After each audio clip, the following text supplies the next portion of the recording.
साम, मुझे तुमसे कुछ बातें करनी है। तो उसके लिए यहाँ आने की क्या जरूरत थी? अब तुम ऑफिस में मेरा तमाशा बनवाना चाहती हो?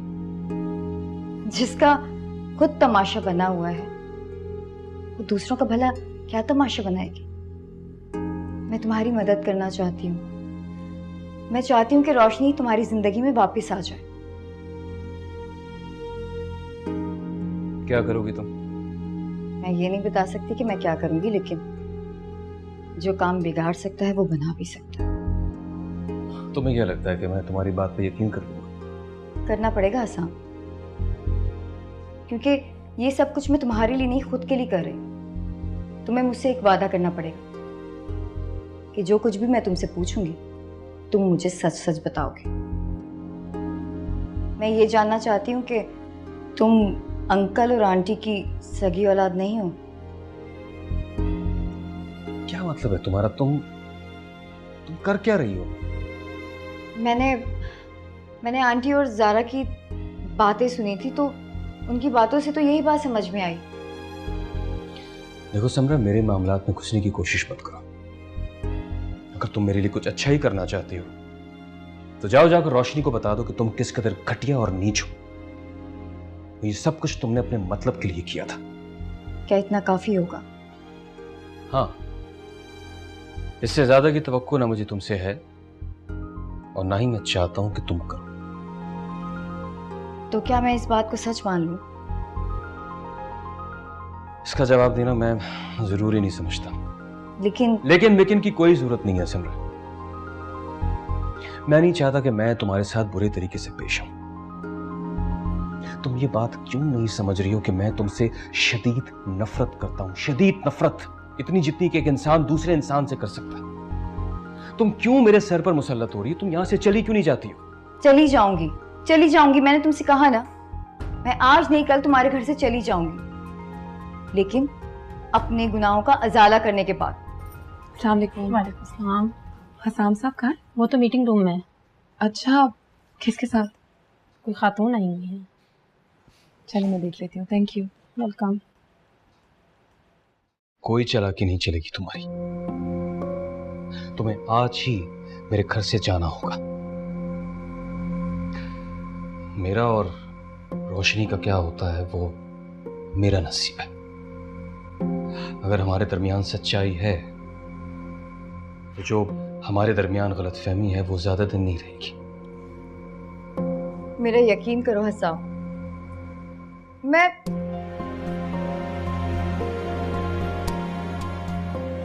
मैंने कोई भी प्लानिंग नहीं की है। मैं तो बस तुम्हें खुश देखना चाहती हूँ और रोशनी को तुम्हारी जिंदगी में वापस लाना चाहती हूँ।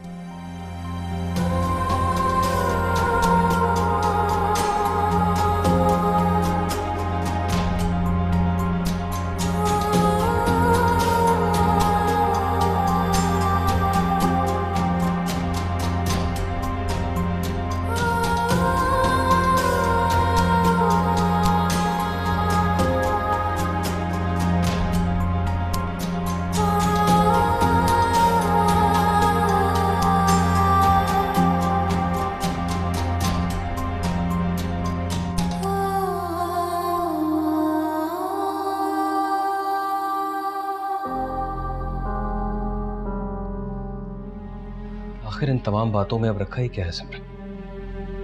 तुम अच्छी तरह जानती हो कि तुम्हारे इस तरह करने प्लीज से... हसाम, मुझसे इस तरह की बातें मत करो। मैं बहुत प्रॉब्लम में हूँ। मुझे रात को नींद नहीं आती है। ये एहसास जुर्म मुझे चैन नहीं लेने दे रहा। मैंने अल्लाह की नाफरमानी की है। तो जाओ जाके अल्लाह से बार बार माफी मांगो। मुझे अजियत क्यों देने चली आती हो? तुम मुझे माफ कर दो, अल्लाह मुझे माफ कर देगा। मैं तुम्हें किस तरह यकीन दिलाऊं समरा कि मैंने तुम्हें माफ कर दिया है? खुदा के वास्ते मेरी जान छोड़ दो। हसाम, मुझे पता है कि मैंने यहाँ आकर ठीक नहीं किया, लेकिन मुझे कुछ भी समझ में नहीं आ रहा कि मैं क्या कर रही हूँ। मेरा खुद पे इख्तियार नहीं है। मुझे कैसे सुकून मिलेगा हसाम? मैंने बहुत बड़ा गुनाह कर दिया है, बहुत बड़ा गुनाह। काश समरा मैं तुम्हारी मदद कर सकता, लेकिन अफसोस इस बात का है कि मेरे पास अब तुम्हारे लिए कुछ नहीं। आखिर तुम लोगों ने मुझे समझ क्या रखा है? इतना सब कुछ कर लेने के बाद माफी मांग लेते हो और ऊपर से ये उम्मीद भी होती है कि मैं सब कुछ भूल जाऊं। ठीक है ऐसा, ठीक है। अब मैं तुमसे कभी भी माफी नहीं मांगती, कभी भी नहीं। लेकिन जो मैंने तुम्हें पहले कहा था और अब भी कह रही, अपने दिल के सुकून और तसल्ली के लिए मुझे जो मुनासिब लगेगा मैं वो करूंगी।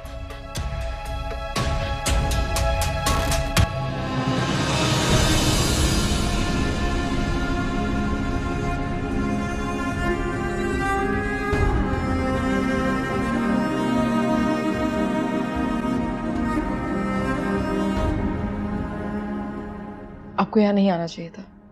क्यों? अपने पोते से मिलने आई हूं मैं। बल्कि आज मैं उसे अपने साथ लेकर जाऊंगी। क्या आप उसे साथ ले जाएंगी? हाँ, क्यों नहीं?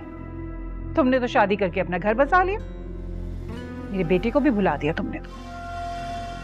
लेकिन मैं अपने अमान को इस घर में पलने नहीं दूंगी। वो गैरों के हाथों नहीं पल सकता। गैरों के हाथों? मैं उसकी माँ हूं और मैं अभी जिंदा हूं। अमान मेरे पास ही रहेगा। अच्छा, इतनी ही ममता जाग रही थी तो क्यों की शादी? त्याग कर देती अपनी जवानी, अपने दिल को मार लेती, अगर मेरे बच्चे को मेरे घर में पालती। अब बिल्कुल फिक्र नहीं करें, अमान को इस घर में कोई प्रॉब्लम नहीं होगी। ये तुम्हारी भूल है किरण। मैं अपने पोते को अपने खून से बेखबर कर दूंगी। ऐसा नहीं होगा। मैं उसे अपने साथ लेकर जाऊंगी। कहाँ है वो? बुलाओ उसे। अब ये कैसी बातें कर रही हैं? ये मेरा ससुराल है। रहने दो बीबी, तुम्हें तो ससुराल बदलने की आदत है। आज यहाँ हो, कल पता नहीं कहाँ होगी। तो मेरा पोता इस तरह दरबदर ठोकरें खाता रहेगा। आप अब हद से बढ़ रही हैं। तुमने भी मेरी हद देखी कहाँ है किरण? अपने मकसद के असूल के लिए मैं किसी हद तक भी जा सकती हूँ। बेहतर यही कि अमान को मेरे हवाले कर दो।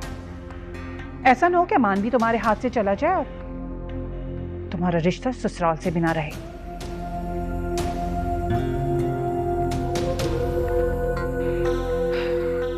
किरण, मैं अभी तो जा रही हूं, लेकिन अमान को लेने वापस जरूर आऊंगी।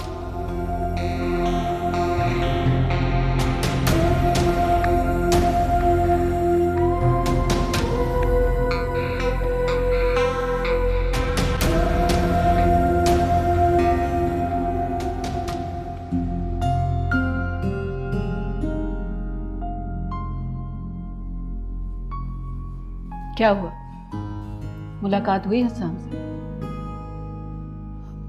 नहीं, वो हसाम किसी बिजनेस मीटिंग के लिए बाहर गए हुए थे। 2-3 दिन लगेंगे। अरे ऐसे कैसे चला गया? बिजनेस ज्यादा इंपॉर्टेंट है उसके लिए। पता नहीं मम्मी। आप बैठे, मैं चाय बनाती हूँ। अरे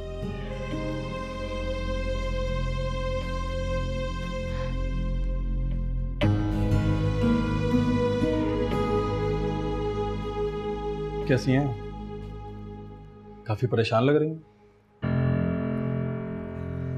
नहीं, ऐसी तो कोई बात नहीं है।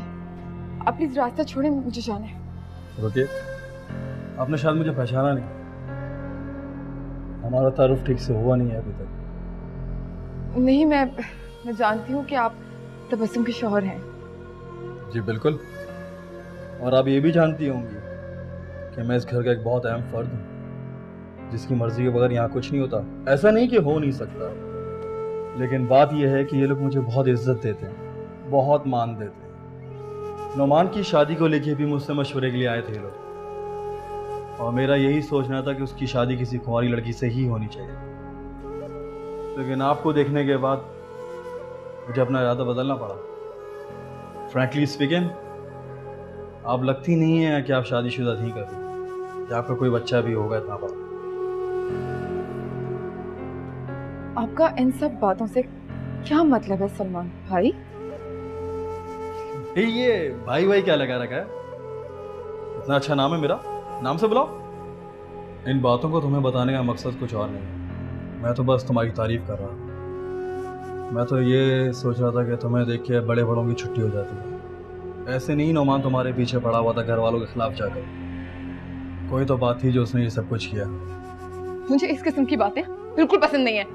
अब हटो मेरे रास्ते से। देखिए आपको कुछ बुरा लगा तो आई एम सॉरी, लेकिन मैंने कुछ गलत भी तो नहीं कहा आपसे। मेरा रास्ता छोड़ो।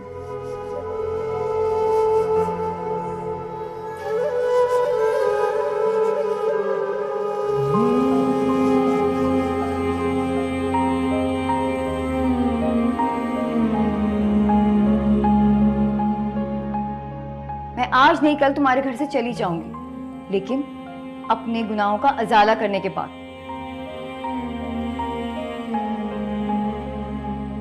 मैंने कोई भी प्लानिंग नहीं की है, मैं तो बस तुम्हें खुश देखना चाहती हूँ और रोशनी को तुम्हारी जिंदगी में वापस लाना चाहती हूँ।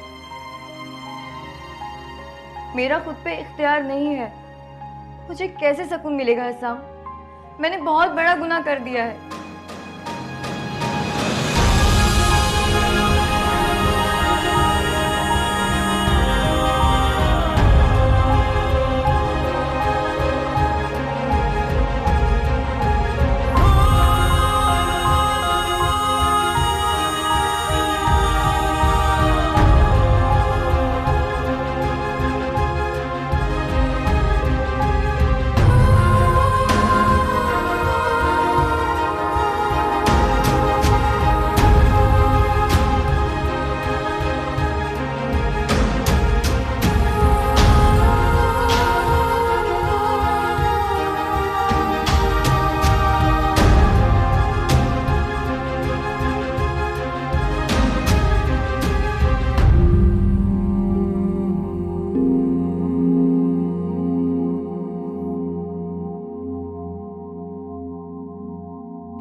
नोमान की शादी को लेके भी मुझसे मशवरे के लिए आए थे और मेरा यही सोचना था कि उसकी शादी किसी कुंवारी लड़की से ही होनी चाहिए, लेकिन आपको देखने के बाद मुझे अपना इरादा बदलना पड़ा। आप लगती नहीं है कि आप शादीशुदा नहीं कर, कि आपका कोई बच्चा भी होगा इतना बड़ा।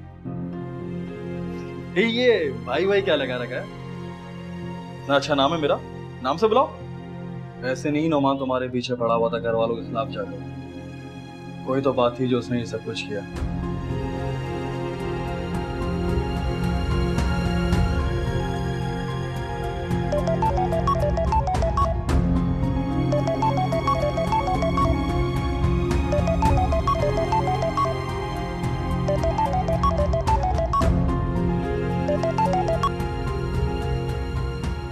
हेलो हेलो रोशी, तुम कहाँ? घर पर हूँ। क्या बात है किरण, सब खैरियत तो है? रोशनी, मम्मी और पापा कहाँ हैं? तुम्हारे पास है क्या? नहीं, मैं अंदर रूम में हूँ। क्या बात है किरण, कोई प्रॉब्लम है क्या? नहीं रोशनी, मैं एक नई मुसीबत में फंस गई हूँ। अम्मान की अम्मी आई थी इधर। क्या? वो वहाँ क्या करने आई थी? वो अमान को लेने आई थी रोशनी। कह रही थी कि उनका पोता अब उनके साथ उनके घर में रहेगा। तो क्या तुम्हारे ससुराल में से कोई मिला है उनसे? अमान की अम्मी मिली थी, उन्होंने ही बुलाया था मुझे। तो उन्होंने, मेरा मतलब है उनके सामने तो कोई बात नहीं हुई ना? नहीं, उनके सामने तो कोई बात नहीं हुई, लेकिन मुझे बहुत डर लग रहा है रोशनी।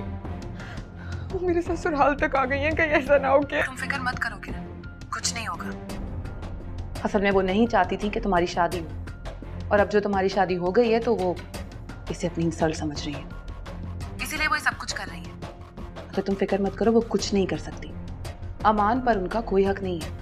लेकिन रोशनी, वो मेरे ससुराल में तो मेरे लिए प्रॉब्लम्स क्रिएट कर सकती है ना। मैं बात कर लूंगी, तुम मुतमईन रहो, कुछ गलत नहीं होगा।